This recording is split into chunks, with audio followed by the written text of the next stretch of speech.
وأحسن منك لم تر قط عيني وأجمل منك لم تلد النساء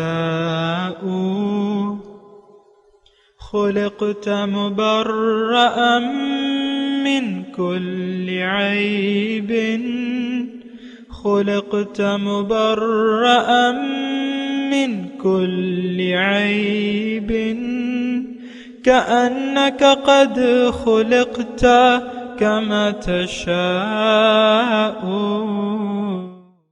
كتاب أنزلناه إليك مبارك ليدبروا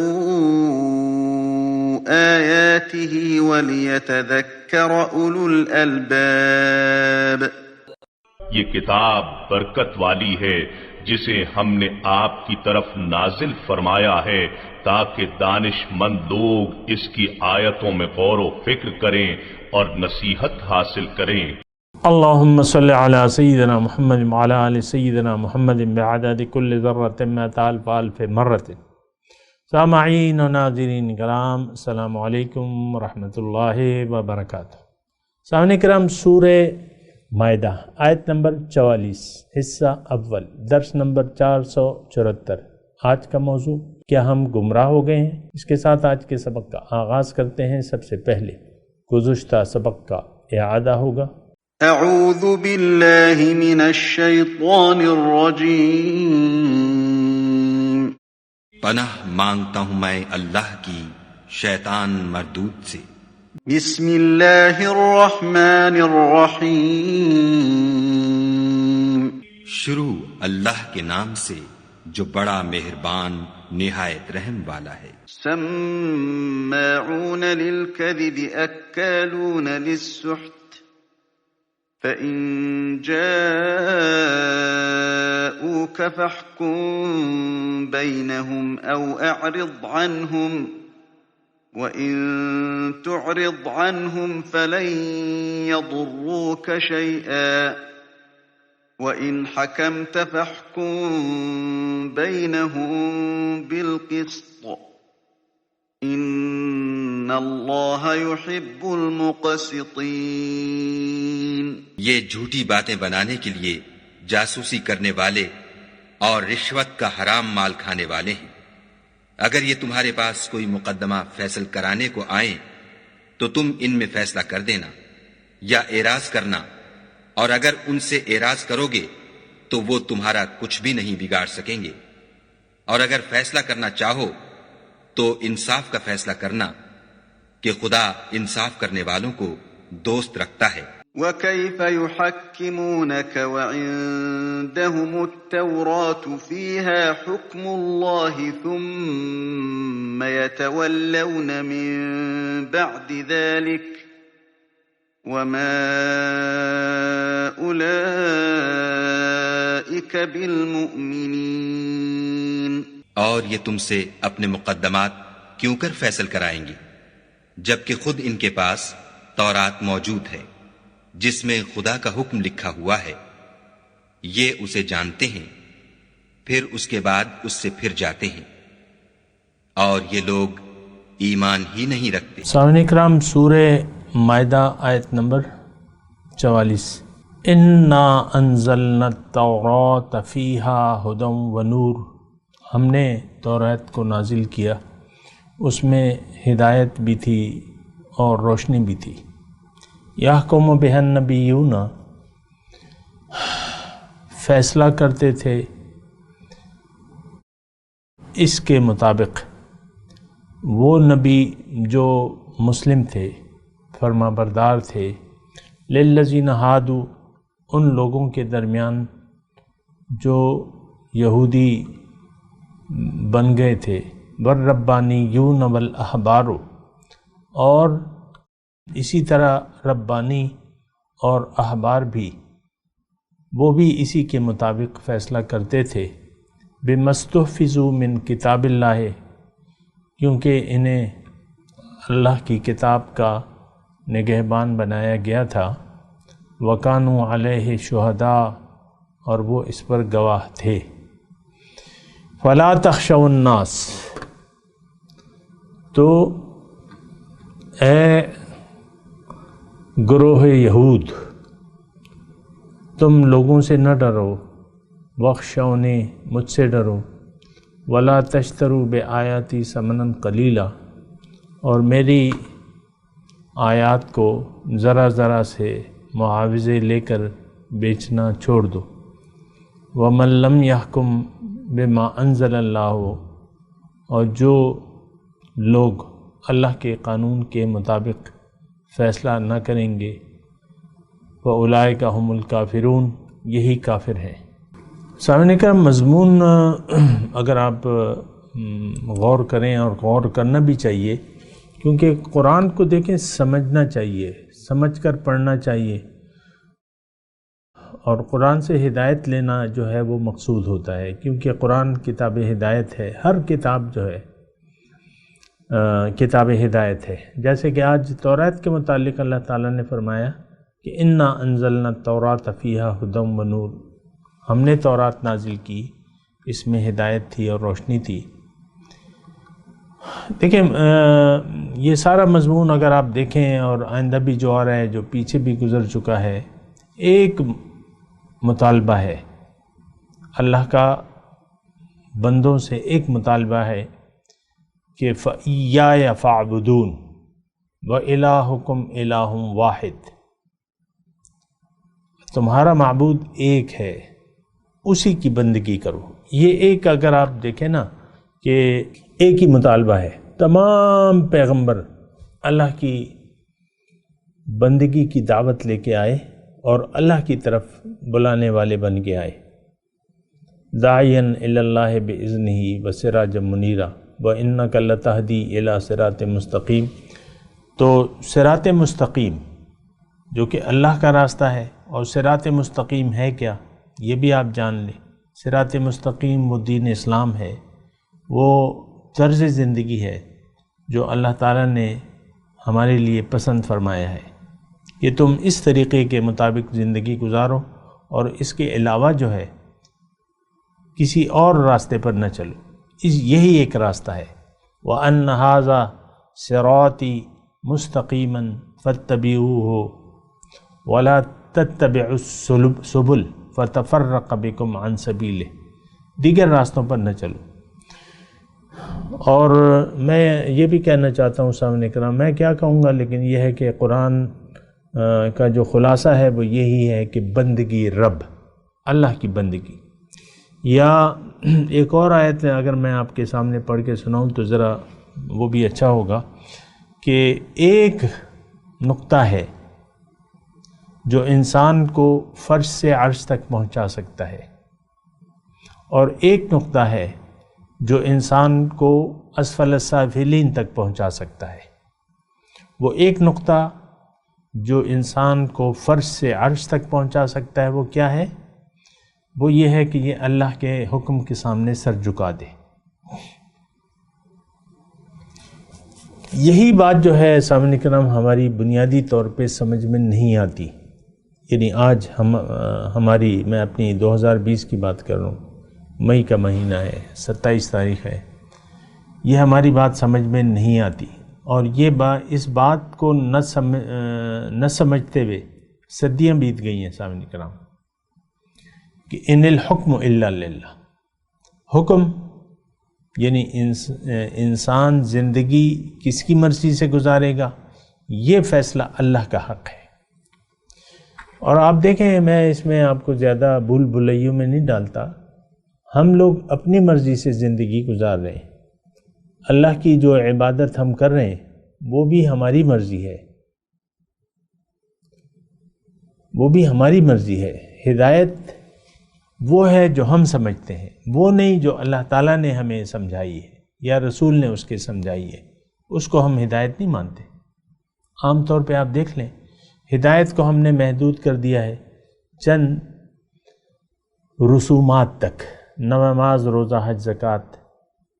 تو عبادت کا مطلب تو یہ نہیں ہے کہ آپ بس یہ کام کریں اور باقی زندگی اپنی مرضی سے گزاریں، ہم تو ایسے ہی کر رہے ہیں نا، اور یہی وہ یعنی ناسمجھی کی بات ہے جو ہم نے سمجھ لی ہے، یہ تو کوئی سمجھ نہیں ہے۔ ابھی آگے مضمون آئے گا افحکم الجاہلیت یبغون، اس پہ وہاں بھی بات کریں گے انشاءاللہ۔ انسان اگر اللہ کی مرضی کو نہ اپنائے اور زندگی اپنی مرضی سے گزارے تو یہ جاہلیت ہے۔ جاہل کیا؟ لا علم۔ دیکھیں حضور صلی اللہ علیہ وسلم سے پہلے جو دور تھا مکے میں وغیرہ جو بھی تھے، تو وہ دور جاہلیت تھی۔ تو دور جاہلیت کو آپ کوئی مخصوص معنوں میں نہ لیں کہ بس وہی دور جاہلیت تھی اور آج نہیں ہے۔ دور جاہلیت کیا ہے کہ آپ اپنی مرضی سے اپنے زندگی کے روز و شب گزاریں۔ یہ آپ واقف نہیں ہیں؟ کیا آپ کو معلوم نہیں ہے کہ اللہ جو ہے وہ حاکم اعلیٰ ہے؟ آپ نہ سجدے میں گر کے کہتے ہیں نا کہ سبحان ربی الاعلیٰ، پاک ہے میرا رب جو رب اعلیٰ ہے، لیکن آپ نے تو اور خداؤں کے سامنے سر جھکا دیے ہیں۔ نماز میں آپ اگر یہ کہہ بھی دیتے ہیں تو اس سے تو کوئی فائدہ نہیں ہے۔ اصل حکم اللہ کا ہے، ان الحکم الا للہ، امر اللہ تعبدوا الا ایاہ، اس کا حکم ہے کہ اس کے سوا کسی کا کہنا نہیں ماننا۔ اس کی مرضی کے خلاف تم نے زندگی نہیں گزاری، اگر گزاری تو تم جاہل ہو۔ وہ اس میں ہے نا وہ انہو کانا ظلومن جہولا، یہ ظالم بھی ہے اور جاہل بھی ہے۔ یعنی اگر یہ حق کی اتباع نہ کرے تو یہ اپنے اوپر ظلم کرنے والا بن جاتا ہے اور یہ ناواقف بن جاتا ہے۔ دیکھیں میں آپ کو ایک بات بتاؤں، اللہ تعالیٰ کی توفیق سے دنیا میں ہر کام جو ہے، ہم جو دنیا میں کام کرتے ہیں یا جو جس سطح پہ بھی جو بھی ہم زندگی گزار رہے ہیں، وہ کوئی قاعدہ اور قانون ہوتا ہے، اور یہ سارے معاملات اگر ہمارے چل رہے ہیں تو وہ ایک قاعدے اور قانون کے تحت چل رہے ہیں۔ سامعین کرام، مثال کے طور پہ ایک گروسری سٹور ہے اور اس میں ایک سکیل ہے، اور سکیل کے مطابق ساری چیزیں ناپ کے یا ماپ کے دی جاتی ہیں۔ اگر آپ وہ سکیل کا تصور ختم کر دیں اور یعنی فی کلو، یعنی مثال کے طور پہ کوئی دالیں وغیرہ بیچ رہا ہے، چاول ہے، اناج ہے، دالیں ہیں، جو کچھ بھی ہے، کلو کے حساب سے یا لیٹر کے حساب سے، جو مایع چیزیں لیٹر کے حساب سے اور یہ کلو کے حساب سے ہوتی ہیں، اگر ان دونوں چیزوں کو ماپ تول میں، یعنی یہ قاعدہ یا قانون بن گیا ہے، اگر آپ اس کو نکال دیں اپنی ڈکشنری سے، الفاظ میں نکال دیں، اور اسکیل ماپ تول کے جو آلات ہیں یا جو چیزیں ہیں، لیٹر یا کلو، یہ سب اگر آپ اس کو بھلا دیں یا آپ نہ ماننے سے انکار کر دیں، تو کیا یہ آپ کا سسٹم چل سکے گا؟ جو خریداری کا ہے، جو خرید و فروخت کا جو ہے، یہ تو سارا نظام ہی اس میں چلتا ہے۔ یہ میں ویسے ہی آپ کو ایک مثال دے رہا ہوں۔ سسٹم، قانون کو اگر آپ نظر انداز کر دیں تو آپ کا سسٹم، سارا سسٹم درم برم ہو جائے گا۔ یعنی اس بات کو ایک طویل اس سے آپ لیں، اسکول ہے، کالج ہے، اس ایک سسٹم کے تحت چل رہا ہے وہ۔ اس میں مثال کے طور پہ 100 اساتذہ کرام ہیں، مختلف ان کے درجے ہیں، کوئی سینئر ٹیچر ہے، کوئی جونیئر ہے، کوئی پرنسپل ہے، کوئی وائس پرنسپل ہے، کوئی کچھ ہے، کوئی کچھ ہے، لیکن یہ سارے عہدے اگر آپ ختم کر دیں، وہ سسٹم نکال دیں کالج سے، استاد کو استاد کہنا چھوڑ دیں اور طالب علم اور یہ استاد اور یہ پرنسپل اور وائس پرنسپل اور سینئر ٹیچر اور جونیئر اور نائب قاصد اور قاصد، یہ سب آپ نے، یعنی یہ سسٹم اگر آپ ہٹا دیں تو کیا خیال ہے آپ کا؟ وہ سسٹم چل سکے گا؟ نہیں، ایسا نہیں ہو سکتا، یہ دنیا دیکھیں اللہ تعالیٰ نے ایک سسٹم سے بنائی ہے. یہ دنیا اگر کامیابی سے چل رہی ہے نا، دیکھیں تھوڑا سا یہ مضمون، یہ اصل میں یہ مضمون اور آیات کا اب وہ ایک بہاؤ آ رہا ہے، اور اس میں بہاؤ یہ ہے کہ اللہ کا حکم نافذ ہونا چاہیے. اللہ کے حکم کے علاوہ باقی سب چیزیں غلط ہیں. سسٹم اگر آپ کو چلانا ہے کامیابی سے تو سسٹم کو فالو کرنا ہوگا. اچھا، انسان کے علاوہ دیکھیں، انسان کو ایک طرف رکھ دیں، انسان کے علاوہ جو باقی دنیا ہے وہ ایک سسٹم کے تحت چل رہی ہے. ایک قانون ہے، قانون قدرت. آپ کی جو سائنس ہے اس کی بنیادیں تو وہی سسٹم جو سائنس ہے وہ تو ان بنیادوں کو معلوم کرتی ہے کہ یہ سسٹم کیا ہے. پھر تجربات کر کر کے وہ ایک نتیجہ اخذ کیا جاتا ہے اور وہ سسٹم آگے چلتا ہے.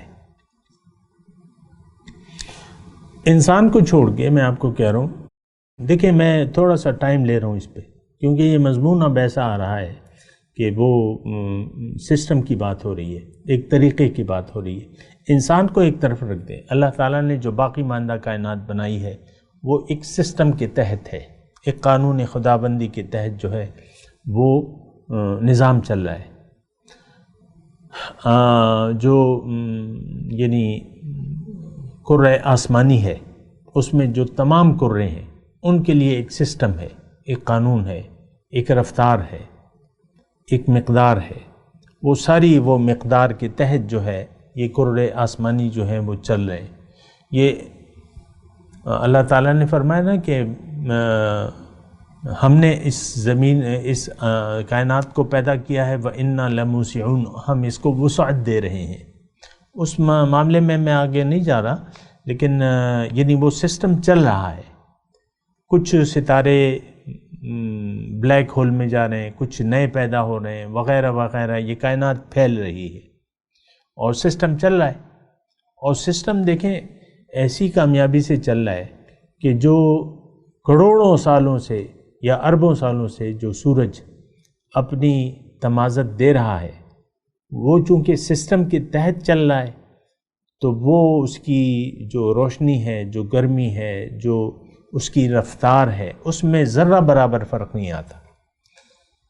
ملی سیکنڈ کا جو ہے آپ نے حساب لگائے ہوئے، ملی سیکنڈ 4 سال بعد جو ہے ایک لیپ ایئر آتا ہے، اس میں فروری 29 دن کا ہوتا ہے. یہ ایک سسٹم ہے اور آپ نے اندازہ لگا لیا ہے کہ 4 سال کے بعد جو لیپ ایئر آئے گا اس میں فروری کا مہینہ 29 کا ہوگا. تو یہ دیکھیں ساری چیزیں جو ہیں، موسم، یہ واٹر سرکل جو ہے اللہ تعالیٰ نے بارش کا نظام بنایا ہے، یہ ایک سسٹم ہے. ہر چیز ایک سسٹم کے مطابق چل رہی ہے. فصلیں ایک سسٹم کے تحت اگ رہی ہیں. آپ نے فصلوں میں ترقی کر لی ہے. پہلے فصلیں جو ہیں زیادہ زمین میں کم فصلیں پیدا ہوتی تھیں، آج کم زمین میں زیادہ فصل اگتی ہے. آپ نے وہ سسٹم معلوم کر لیا ہے. ہائیبرڈ فصلیں آ گئی ہیں جو کہ زیادہ صحت مند ہیں، زیادہ اس کی پیداوار ہوتی ہے. ہائیبرڈ جو بیج ہوتے ہیں نا، یہ تمام کائنات ایک سسٹم کے تحت چل رہی ہے اور بڑی کامیابی سے چل رہی ہے. یہ ایک بات نوٹ کر لیں. اب اللہ تعالیٰ نے جو اس کائنات کا حاصل ہے، جو اس کا خلاصہ ہے، حضرت انسان، وَلَقَدْ كَرَّمْنَا بَنِي آدم، جس کو اللہ تعالیٰ نے اعزاز بخشا ہے کہ یہ خلاصہ کائنات ہے. وَالَّذِي خَلَقَ لَكُم مَّا فِي الْأَرْضِ جَمِيعًا، اللہ تعالیٰ وہ ذات ہے جس نے زمین اور آسمان میں جو کچھ بھی ہے تمہارے فائدے کے لیے پیدا کیا ہے. ظاہر ہے یہ کائنات اگر اس کا کوئی فائدہ بنیادی طور پہ اٹھا رہا ہے وہ حضرت انسان ہے. انسان کو اللہ تعالیٰ نے اپنے لیے بنایا ہے. سبحان اللہ، بڑی اچھی بات ہے. جو عہدہ اللہ تعالیٰ نے حضرت انسان کو دیا ہے وہ اس کائنات میں کسی کو بھی نہیں دیا ہے. انی جاعل فی الارض خلیفہ، زمین میں اپنا نائب، اپنا خلیفہ بھجوا رہا ہوں۔ تو اچھا، پھر یہ خلافت عرضی ہے کس لیے، کس کے لیے ہے؟ وہ انسان کے لیے ہے۔ کیوں ہے؟ اللہ تعالیٰ اسے مزید مرتبہ دینا چاہتا ہے، اس کو اوپر اپنے پاس جنت میں بلانا چاہتا ہے۔ جنت کی تیاری کے لیے انسان کو، روح کو جسم دیا گیا ہے، اور جسم کے لیے پھر یہ دنیا اللہ تعالیٰ نے اور یہ سارا سسٹم بنایا ہے اس کے لیے۔ اب خلاصہ کلام یہ ہے کہ اللہ تعالیٰ کی چاہت یہ ہے کہ انسان دنیا میں آ کے ایسے کام کرے جس کے نتیجے میں یہ جنت چلا جائے۔ اب اللہ تعالیٰ نے انسان کو مجبور پیدا نہیں کیا ہے، وہ اپنے مقصد تخلیق پر، باقی تمام اشیاء اپنے اپنے مقاصد کے لیے مجبور ہیں، وہ چار و ناچار وہ کام کر رہی ہیں، مجبور ہیں، ان کو اختیار نہیں ہے۔ سسٹم میں خلل ڈالنے کا اختیار کسی کو نہیں ہے، اپنی مرضی کا اختیار کسی کو نہیں ہے۔ اور سسٹم کیا ہے کہ آپ سسٹم کے مطابق چلیں۔ اس کائنات اور زمین کو اللہ تعالیٰ نے پیدا کیا اور ان کو سسٹم کا تابع کر دیا، ان کے لیے ایک سسٹم بنایا اور ان کو سسٹم کا تابع کر دیا۔ ہر ایک اپنے کام، کل قد علم صلاتہ و تسبیحہ، ہر مخلوق اپنا مقصد تخلیق اور اپنا مقصد کام کا طریقہ جو ہے وہ جانتی ہے۔ کل قد علم، ہر ایک تخلیق اپنی نماز، یعنی جو اس نے کرنا ہے، جو اس کے کرنے کا کام ہے وہ جانتی ہے، وہ تسبیحہ، اور اپنا مقصد تخلیق بھی جانتی ہے۔ اور یسبح للہ ما فی السماوات والارض، اللہ کے لیے تسبیح بیان کر رہی ہیں۔ وَلِلَّهِ يَسْجُدُ، اللہ ہی کے سامنے سجدہ ریز ہیں تمام آسمان اور زمین۔ انسان کو اللہ تعالیٰ نے بہت اعزاز بخشا ہے، بہت فضیلت دی ہے اس کائنات پہ، اور یہ انسان صرف ظاہر کا نام نہیں ہے، انسان حقیقت میں روح ربانی کا نام ہے۔ وَنَفَخْتُ فِيهِ مِن رُوحِي فَقَعُوا لَهُ سَاجِدِينَ، اور میں اس میں اپنی روح پھونکوں تو تم اس کو سجدہ کرنا۔ اب انسان کو اللہ تعالیٰ نے پیدا فرمایا اپنے لیے، لیکن اس کو مجبور نہیں کیا، اس کو اختیار دے دیا کہ بھئی یہ تو میرا، تمہیں تو میں اپنے لیے پیدا کر رہا ہوں، لیکن تمہارے لیے زبردستی نہیں ہے۔ سسٹم یہ ہے کہ تم حکم الہی کے تابع ہو تو تم کامیاب ہو جاؤ گے، حکم الہی کے تابع ہو، سسٹم میں داخل ہو جاؤ۔ ادخلوا فی السلم کافہ، دین میں پورے کے پورے داخل ہو جاؤ۔ ولا تتبعوا خطوات الشیطان، اپنی مرضی نہ کرو، شیطان کے نقش قدم پر نہ چلو، وہ تمہارا کھلا دشمن ہے۔ تو اللہ نے تھوڑی سی توجہ سامنے کرا، میں آپ سے درخواست کر رہا ہوں، تھوڑی سی توجہ۔ اللہ نے ہمیں اپنے لیے بنایا ہے، لیکن ہمیں مجبور نہیں کیا ہے۔ سسٹم یہ ہے کہ آپ اللہ کے قانون کے مطابق زندگی گزاریں، اللہ کی ہدایت کے مطابق زندگی گزاریں۔ اللہ تعالیٰ جو روشنی دے اس کو روشنی سمجھ کر اسی کا اتباع کریں۔ وَاتَّبَعُوا النُّورَ الَّتِي أُنزِلَ مَعَهُ، اور اس نور کا اتباع کیا جو یعنی وہ لوگ جنہوں نے نور کا اتباع کیا اور ہدایت کی پیروی کی، وہ لوگ کامیاب ہو جائیں گے۔ مرضی دے دی ہے اللہ تعالیٰ نے، اختیار دے دیا ہے، مجبور نہیں کیا ہے۔ اب اگر اللہ کے ہدایت اور نور کا کوئی اتباع نہیں کرتا تو وہ نقصان میں رہے گا، اس پر پھر کفر کا فتویٰ لگے گا، وہ پھر ظالم ہوگا، اپنے اوپر ظلم کرے گا، وہ نافرمان ٹھہرے گا۔ نافرمان، کافر، ظالم، ان سب کا ٹھکانہ اور انجام جو ہے وہ ناکامی ہے۔ یہ بات نوٹ کر لیں سامنے کا۔ اب سسٹم کیا ہے کہ انسان کو اللہ تعالیٰ نے فوقیت دی ہے، یہ مرکزہ کائنات ہے، اور یہ خلیفۃ اللہ ہے، اللہ کا نائب خلیفہ، انی جاعل فی الارض خلیفہ۔ اب اس نے اگر اللہ کے حکم کے تابع ہو گیا اور اللہ کی مرضی سے زندگی گزاری، فلا خوف علیہم ولا هم يحزنون اہبطوا منها فإما يأتینکم منی ھدی فمن تبع ھدایا فلا خوف علیہم ولا هم يحزنون۔ جاؤ، یہاں سے نیچے جاؤ، ہدایت آئے گی، ہدایت کے مطابق زندگی گزارنا، اگر گزار لی کوئی خوف نہیں، کوئی غم نہیں۔ لیکن اگر تم نے تکذیب کی اور جھٹلایا تو پھر تم ناکام ہوگے۔ والذین کفروا وکذبوا بآیاتنا اولئک اصحاب النار ہم فیہا خالدون۔ جس نے جھٹلایا یا انکار کیا میرے حکم کے مطابق زندگی گزارنے سے، سسٹم، یہ اسلام ایک سسٹم ہے، اس سسٹم کو اگر قبول کر لیتے ہیں آپ کامیاب ہیں، سسٹم سے اگر باہر نکل جاتے ہیں تو آپ ناکام ہوں گے۔ تو انسان کو اللہ تعالیٰ نے مہلت دے دی، اختیار دے دیا، اور پھر اس کو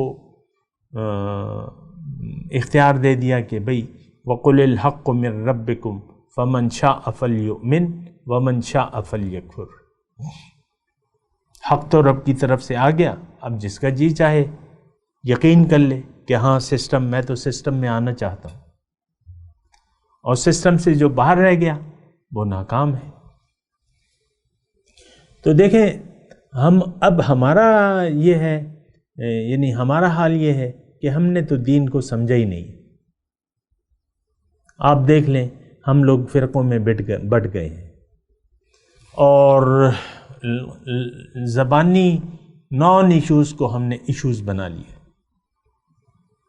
مردے سنتے ہیں کہ نہیں سنتے، نبی بشر ہے کہ نور ہے، نبی عالم غیب ہے کہ نہیں ہے، یزید رحمت اللہ علیہ ہے کہ اس پہ مغضوب علیہ ہے، وہ اس پہ اللہ کی لعنت ہے یا نہیں ہے، ابو طالب صاحب مسلمان تھے کہ نہیں تھے، والدین کریمین جو تھے حضور کے مسلمان تھے کہ نہیں تھے، ابراہیم علیہ السلام کے باپ تھے کہ چچا تھے، اس پہ آپ بحثیں کر رہے ہیں۔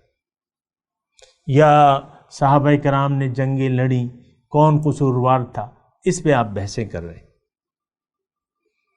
تجھے پڑھائی کیا پڑھی، اپنے نبیڑ تو، علیکم انفسکم لا یضرکم من ضل اذا اہتدیتم۔ اللہ تعالیٰ فرما رہا ہے کہ تم پر ذمہ داری تمہاری اپنی ہے، کوئی اگر گمراہ ہے تو اس کی گمراہی کا اثر تم پر نہیں پڑے گا۔ صحابہ کرام کے درمیان جو کچھ بھی ہوا، تلک امۃ قد خلت لہا ما کسبت ولکم ما کسبتم، وہ ایک امت تھی جو گزر گئی، اب ان کے لیے وہ ہے جو انہوں نے کمایا، تمہارے لیے وہ ہے جو تم کماؤ گے۔ ہم کیا کما رہے ہیں؟ آپ یہ بھی تو دیکھیں نا، ہماری منزل کیا ہے؟ ہماری منزل اللہ نہیں ہے۔ امت آج تفرقہ بازی کا شکار ہے، یہی نان ایشوز کو آپ لوگ اٹھاتے رہتے ہیں۔ رفع یدین کرنا چاہیے، نہیں کرنا چاہیے، یا رسول اللہ کہنا چاہیے، نہیں کہنا چاہیے۔ 100 آپ نے اپنے لیے جمیلے دیکھ لیے ہیں، اسی میں آپ نے امت کو تقسیم کر دیا ہے۔ اپنے اوپر کوئی مسجدوں پہ نام لکھے ہوئے ہیں، یہ فلانے فرقے کی مسجد ہے، یہ فلانے فرقے کی مسجد ہے، یہ فلانے فرقے کی مسجد ہے، فلاں ہمارا مسلک صحیح ہے، باقی سب دوزخی ہیں۔ ہر ایک یہی دعویٰ کر رہے ہیں ہم صحیح ہیں۔ تو یہ تو بڑی ایک خطرناک صورتحال ہے جس سے ہم دوچار ہیں۔ ہم نے اسلام کو سمجھا ہی نہیں ہے۔ اسلام ہے کیا؟ اسلام تو سرنڈر کا نام ہے۔ بلا من اسلم وجہہ للہ وہو محسن فَلَهُ أَجْرُهُ عِنْدَ رَبِّهِ وَلَا خَوْفٌ عَلَيْهِمْ وَلَا هُمْ يَحْزَنُونَ۔ جس نے بھی اپنا سر چکا دیا اللہ کے حکم کے سامنے اور وہ مخلص تھا، اس کے لیے اجر ہے اور اس پر نہ کوئی خوف ہے نہ کوئی غم ہے۔ آپ تو تفرقوں میں بٹ گئے ہیں، یہ فلانے فرقے کا مفتی ہے اور یہ فلانے فرقے کا مفتی ہے، اب سب ایک دوسرے کو کافر سمجھتے ہیں۔ کلمہ گو، ایک خدا ایک رسول کے ماننے والے ایک دوسرے پہ کفر کا فتویٰ لگاتے ہیں۔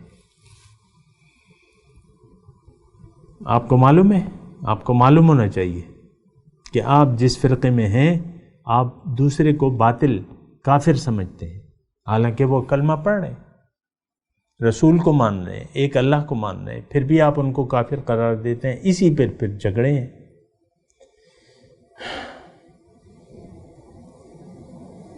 یہ امت خرافات میں کھو گئی، وہ اقبال کے پورا شعر مجھے نہیں آتا، بہرحال یہ مضمون ابھی جاری ہے اور میں تلاوت کرتا ہوں، میرے ساتھ دہرائیے۔ اعوذ باللہ من الشیطان الرجیم، بسم اللہ الرحمن الرحیم۔ انا انزلنا التوراۃ فیہا ھدی ونور یحکم بها النبیون الذین اسلموا للذین ھادوا والربانیون والاحبار بما استحفظوا من کتاب اللہ وکانوا علیہ شہداء فلا تخشوا الناس واخشونی ولا تشتروا بآیاتی ثمنا قلیلا ومن لم يحكم بما انزل اللہ فاولئک هم الکافرون۔ اب ان آیت کی تلاوت اور ترجمہ۔ اعوذ باللہ من الشیطان الرجیم۔ پناہ مانگتا ہوں میں اللہ کی شیطان مردود سے۔ بسم اللہ الرحمن الرحیم۔ شروع اللہ کے نام سے جو بڑا مہربان نہایت رحم والا ہے۔ انا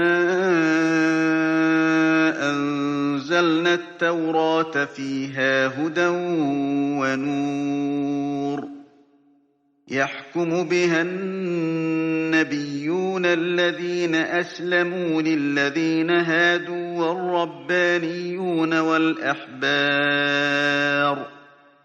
والربانيون والأحبار بما استحفظوا من كتاب الله وكانوا عليه شهداء فلا تخشوا الناس واخشوني ولا تشتروا بآياتي ثمنا قليلا ومن لم يحكم بما أنزل الله فأولئك هم الكافرون۔ بے شک ہم نے تورات نازل فرمائی جس میں ہدایت اور روشنی ہے، اسی کے مطابق انبیاء جو خدا کے فرما بردار تھے یہودیوں کو حکم دیتے رہے ہیں، اور مشائخ اور علماء بھی، کیونکہ وہ کتاب خدا کے نگہبان مقرر کیے گئے تھے اور اس پر گواہ تھے، یعنی حکم الہی کا یقین رکھتے تھے۔ تو تم لوگوں سے مت ڈرنا اور مجھی سے ڈرتے رہنا، اور میری آیتوں کے بدلے تھوڑی سی قیمت نہ لینا، اور جو خدا کے نازل فرمائے ہوئے احکام کے مطابق حکم نہ دے تو ایسے ہی لوگ کافر ہیں۔ سامعین کرام، اس کے ساتھ آج کے درس کا وقت اختتام کو پہنچا۔ اگلے درس میں انشاءاللہ ملاقات ہوگی۔ وآخر دعوانا ان الحمدللہ رب العالمین۔